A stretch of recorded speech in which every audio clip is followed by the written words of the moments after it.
আসসালামু আলাইকুম dear viewers. আমি এখন আপনাদেরকে জানাবো হঠাৎ করেই ভারত এবং পাকিস্তানের এই যুদ্ধবিরতির ঘোষণার কারণ। 11ই মে শনিবার ভারত ও পাকিস্তান হঠাৎ করেই অস্ত্রবিরতির ঘোষণা করে।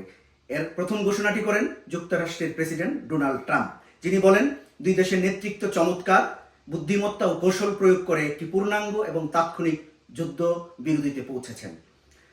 যুক্তরাষ্ট্রের পররাষ্ট্রমন্ত্রী মার্কো রুবিও জানান, দুই দেশের মধ্যে আলোচনা একটি নিরপেক্ষ ভেন্যু আরও ব্যাপক ইস্যুতে শুরু করার কথাও নাকি তারা মেনে নিয়েছেন।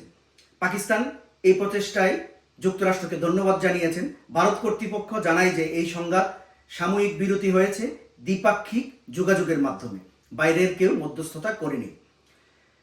তবে মার্কিন সংবাদ মাধ্যম CNN এর অনুসন্ধানী প্রতিবেদনে বলা হয়েছে যুদ্ধবিরতির এই আকস্মিক সিদ্ধান্তের পিছনে কাজ করেছে ভীতিকর একটি গোয়েন্দা তথ্য।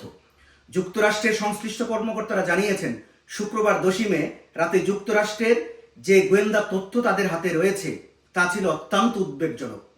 সেই তথ্য থেকে বোঝা যায় সংঘাত দ্রুততম সময়ের মধ্যেই পূর্ণমাত্রায় যুদ্ধ অথবা সর্বাত্মক যুদ্ধ, এমনকি পরমাণু সংঘর্ষ পর্যন্ত গড়াতে পারে।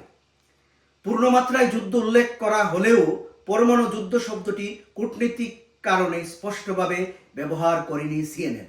এই তথ্য পাওয়ার পর মার্কিন কূটনীতিকরা তাদের অবস্থান বদলে সরাসরি আলোচনায় নেমে পড়েন এবং কয়েক ঘন্টার মধ্যেই দুই দেশের একটি অস্ত্রবিরতির চুক্তিতে আনতে বাধ্য হন। এই অস্ত্রবিরতির ঘোষণা ঘিরে শুরু হয়েছে নানাবিধ দাবি এবং পাল্টা দাবি।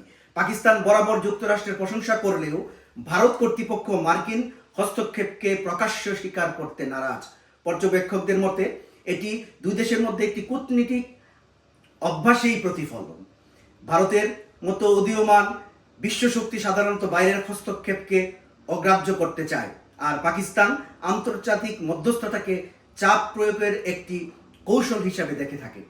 যদিও মার্কিন বিরতির ঘোষণা এসেছে এর মাত্র কয়েক ঘন্টার মধ্যেই দুই পক্ষই একে অপরের আবার যুদ্ধ লঙ্ঘনের অভিযোগ করে এসেছেন। ভারতের পররাষ্ট্র সচিব বিক্রম মিস্ত্রি বলেছেন, পাকিস্তান একাধিকবার চুক্তি ভঙ্গ করেছে। পাকিস্তানও একই অভিযোগ এনেছেন, তবে বলেছে তারা অস্ত্রবিরতির প্রতি এখনও অঙ্গীকারবদ্ধ। তাছাড়া এই সংঘাতের প্রতিক্রিয়ায় দুই দেশে যেসব কঠোর পদক্ষেপ নিয়েছিল, যেমন বাণিজ্য বন্ধ, ভিসা স্থগিত, পানি বন্টন চুক্তি থেকে ভারতের বেরিয়ে যাওয়া, সেগুলো কিন্তু এখনো প্রত্যাহার হয়নি। শেষ পর্যন্ত ভারত ও পাকিস্তান কেন এত দ্রুত অস্ত্রবিরতিতে রাজি হলেন তার সবচেয়ে গ্রহণযোগ্য ব্যাখ্যা হলো এই ভয়ঙ্কর বাস্তবতা সম্পর্কে গোয়েন্দা সংস্থাগুলোর সতর্কবার্তা। যখন দুই পারমাণবিক শক্তির মধ্যে যুদ্ধ জ্বলন্ত বাস্তবতায় রূপ নেয়, তখন তার সম্ভাব্য পরিণতি কেবল সীমান্তেই নয়, গোটা দক্ষিণ এশিয়া এমনকি বৈশ্বিক নিরাপত্তার ভয়ঙ্কর ছাপ ফেলতে পারে।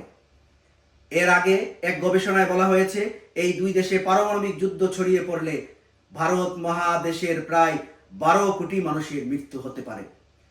এই ছিল পাকিস্তান এবং ভারতের হঠাৎ করে যুদ্ধবিরতি আসার মার্কিন গণমাধ্যম CNN এর গোপন প্রতিবেদনের প্রতিফলন। আমার কাছে এই ছিল ভারত পাকিস্তান যুদ্ধ নিয়ে সর্বশেষ তথ্য। সুপ্রিয় ভিউয়ার্স, আবারও যদি নতুন কোনো তথ্য আসে আমি আপনাদের সামনে হাজির করব। এই বলে আমি আজকের মতো বিদায় নিচ্ছি। আল্লাহ হাফেজ। আসসালামু আলাইকুম। ভালো থাকুন, সুস্থ থাকুন। আসসালামু আলাইকুম।